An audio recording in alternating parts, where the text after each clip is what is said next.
Flowchart করার সময় তোমাদেরকে দুইটি ক্লু অনুসরণ করতে হবে। প্রথম ক্লুটি তুমি পাবে 1 নাম্বার বক্সে। এই যে এখানে দেখো, ফিজিক্যাল অ্যান্ড সেক্সুয়াল ম্যাচুরেশন, যে শারীরিক এবং জৈবিক প্রবৃদ্ধি। আর এই বক্সগুলোকে তোমাদেরকে কিছু ইনফরমেশন লিখে পুরা করে দিতে হবে। এখন তুমি প্রশ্ন করতে পারো যে এই বক্সে আমি কোন ধরনের ইনফরমেশন লিখব। দেখো, সে বিষয়ে নির্দেশনা দেওয়া আছে প্যাসেজের উপরে, শোয়িং এর পরে। এই যে দেখো, মেক এ ফ্লো চার্ট তৈরি করো, showing the major characteristics of adolescence. Major characteristic, মূল বৈশিষ্ট্য কার? অ্যাডোলেসেন্সের, বয়সন্ধি কালের ছেলে মেয়েদের বা কিশোর কিশোরীদের। তাইলে দেখো, এই প্যাসেজে অনেক ধরনের ইনফরমেশন আছে। এই এতগুলো ইনফরমেশনের মধ্যে তোমাদেরকে নির্বাচন করতে হবে যে ক্যারেক্টারিস্টিক্স, বৈশিষ্ট্য, অ্যাডোলেসেন্সের বৈশিষ্ট্য কোনগুলো, সেই ইনফরমেশন গুলো এখানে নির্বাচন করে তোমাকে এই বক্সে লিখতে হবে। এই যে দেখো, the time of adolescence is a period of preparation for adulthood during his one experiences several কি ডেভেলপমেন্ট। যে এই সময়টা হচ্ছে বড় হওয়ার একটা সময়। এই সময় অনেকগুলো যে ডেভেলপমেন্টের সম্মুখীন হয়, উন্নতির সম্মুখীন, পরিবর্তনের সম্মুখীন হয়। বিশেষ ফিজিক্যাল অ্যান্ড সেক্সুয়াল ম্যাচুরেশন, এই যে আমরা পেলাম দেখো, sexual and physical and sexual maturation, যে শারীরিক জৈবিক প্রবৃদ্ধি। এটা কিন্তু এই যে দেখো এখানে লিখে রাখছে কোশ্চেন সেটার। অ্যান্ড কোশ্চেন সেটার আমাদেরকে বলতেছে এর পরের থেকে তুমি তথ্যগুলো খোঁজো এবং এই তথ্যগুলো এই বাক্সে লেখো।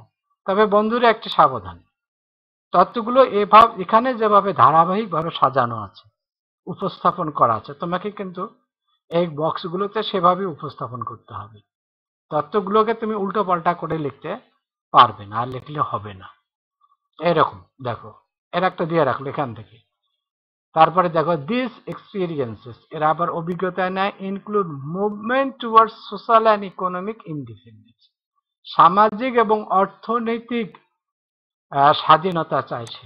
দেখবা এই যে দেখলাম, movement towards social and economic development, অ্যাডোলেসেন্টরা এটি চায়। দেখবে ব্যাগ নিয়ে বাজারে যেতে চায়, মানে বাবা যে করে সেরকম সে করতে চায়। আর তাই কি চায়? ডেভেলপমেন্ট অফ আইডেন্টিটি, এবং সে নিজের পরিচয় খোঁজে, মানে মুরব্বী হয়ে গেছে এরকম একটা ভাব দেখে, আইডেন্টিটি, এই বাড়ির মালিক সে। The acquisition of skills needed to carry out adult relationship, বড়দের সাথে কেমন সম্পর্ক হবে সেটি সে খোঁজে। এই আরেকটি পেলাম, এই যে এগুলো তার বৈশিষ্ট্য। Role, the capacity of abstract reasoning. While adolescence is a time of tremendous growth and potential, এই যে আরেকটা বৈশিষ্ট্য, এই সময় কি করে সে? a time of tremendous growth, দ্রুত বৃদ্ধি পায়, and potential, অস্পষ্ট কিছু ঘটনাও।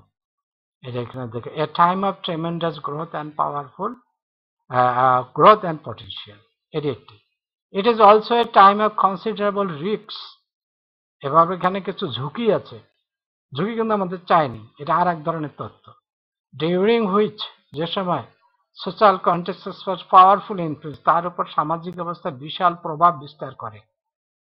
যেমন many adolescents faces pressure to use alcohol, তারা এই যে মদ খাতে প্রেসারে পড়ে, রিলেশন সিগারেট খায়, আদার ড্রাগ, অন্যান্য ড্রাগ নেয়, অ্যান্ড ইনিশিয়েট সেক্সুয়াল রিলেশনশিপস, জৈবিক কাজ করতে, সে যৌনচার করতে চায়, যৌনচার। পুটিং দিমসেলফ অ্যাট হাই রিস্ক, বিশাল ঝুঁকির মধ্যে ফেলে। ফর ইন্টেনশনাল আর আনটেনশনাল ইনজুরি, যে দৃশ্যত অদৃশ্যত কিছু ইনজুরি হয়ে যায়। আনইনটেন্ডেড প্রেগনেন্সি, অপ্রত্যাশিত গর্ভধারণ। অ্যান্ড সেক্সুয়ালি ট্রান্সমিটেড ইনফেকশন, এগুলো কিন্তু ঝুঁকি, আমাদের ঝুঁকি চাইনি যে ট্রান্সমিশন হয়, যে সেক্সুয়াল ট্রান্সমিটেড কতগুলো ইনফেকশন, যেমন হিউম্যান ইমিউনো ডিফিসিয়েন্সি ভাইরাস, এই যে এখানে যেটা আমরা এইডস বলি। Many also experiences wide range of adjustment and a mental health problem, এই যে আর একটা সেকেল ওয়াইড রেঞ্জ অফ, এই যে দেখো, experiences wide range of mental, খড়ে এরা সমস্যায় পড়েছে, বাড়িতে দেখবে কেউ বুঝতে পারে না, তার উল্টা পুল্টা আচরণ, অনেকে আবার দুর্ব্যবহার করে, তাতে সে মনে করে যে মেন্টাল হেলথ প্রবলেম হয়ে যায়।